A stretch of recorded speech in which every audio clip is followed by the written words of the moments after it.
Voici ma grand-mère, une femme ferme et aimable. Une femme qui a possédé toutes les richesses que l'on désira, a partagé avec ce prochain, mais maintenant se retrouve tout seul. Voici la solitude de la vieillesse. Oh, ma grand-mère, ma mère chérie, tu as possédé toutes les richesses lors de ta jeunesse. Tu as partagé avec tes prochains. Tu as élevé tes enfants dans l'amour et le bonheur. Tu les as envoyés dans les meilleures écoles et universités du pays. Tu as toujours été là pour eux. Tu as toujours été là quand ils ont eu besoin de toi. Les années ont passé. Tu as vieilli. Ils ont grandi, ont eu leurs propres enfants et familles. Ils ne pensent plus à toi. Ils ne pensent même plus à t'appeler pour même te demander: oh, maman chérie, comment te portes-tu? Comment va ta journée? As-tu bien mangé? As-tu bien dormi? Non, personne.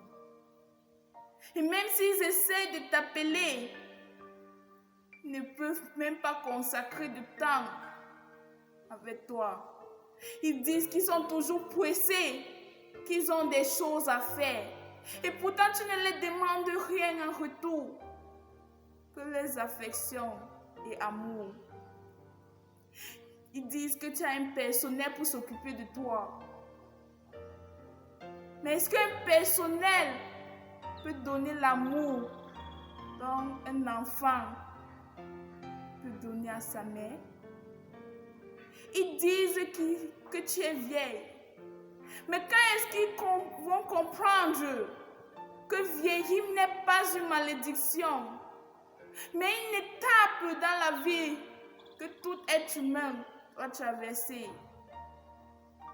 Ils disent qu'ils sont jeunes, qu'ils ont une vie pleine devant eux, qu'ils sont vigoureux, qu'ils sont actifs.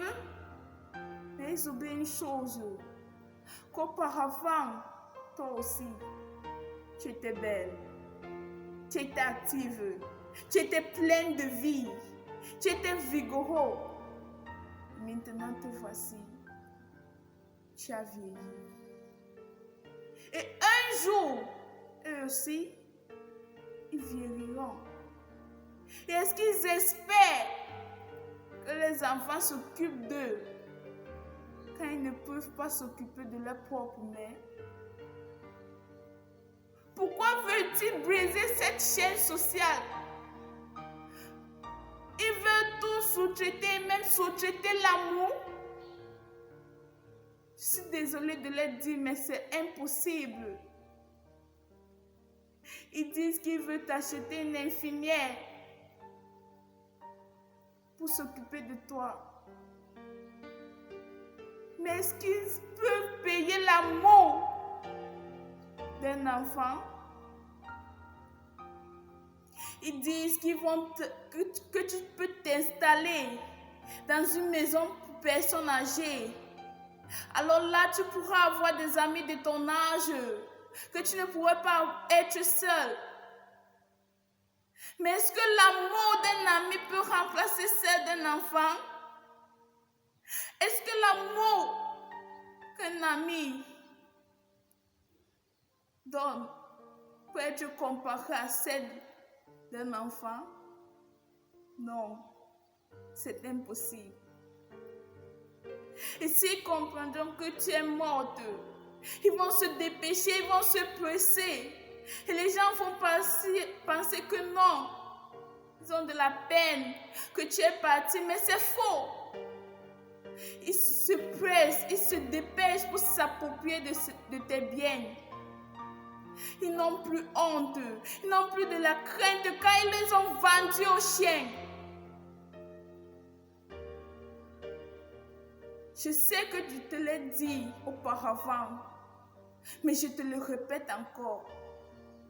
Sèche tes larmes. Ne pleure plus. Sois forte. Je suis là pour toi. Je sais que la solitude te ronge. Mais ne t'inquiète pas. Je suis à tes côtés. Je serai toujours là pour toi. Je sais que je ne suis pas ton enfant, mais je vais essayer de te donner tout l'amour et l'affection que tes enfants ont failli te donner. Je vais essayer de combler le vide que tes enfants ont laissé dans ton cœur. Je vais essayer de créer beaucoup de temps pour toi. Alors tu ne pourrais pas être seul.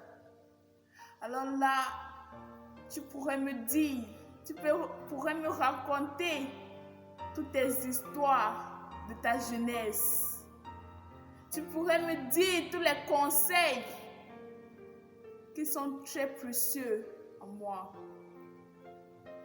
Tu n'es pas un fardeau et tu ne le serais jamais. Tu es une femme sage qui a consacré sa vie à élever ses enfants dans l'amour et le bonheur, mais ne l'a pas reçu en retour. Une mère est comme un bijou. N'attendez pas qu'elle soit partie avant que vous allez dire que maman, je t'aime. Parce que même quand le monde vous abandonne, même quand tout le monde vous tourne le dos, une mère est toujours là à nos côtés. Elle est toujours là pour nous rappeler que son amour ne faillit jamais. Ama Ndolo.